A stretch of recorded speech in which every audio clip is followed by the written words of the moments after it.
what's up, y'all? So we talk about the successes. We see the things that we post the finished product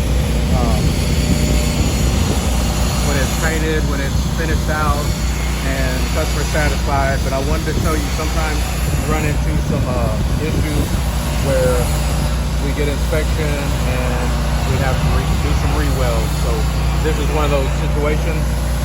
This is what it looks like when the weld inspector finds a weld and it needs to be done. This one got ground out, didn't get filled back in, so we've got to take care of that. A couple of them.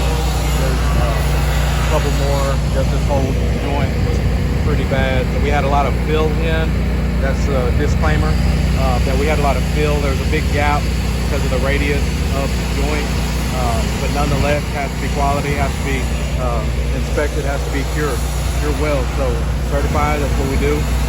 KBG Welding, just wanted to show, hey, that's what it looks like. Again, I'm sure every weld inspector has their own way of,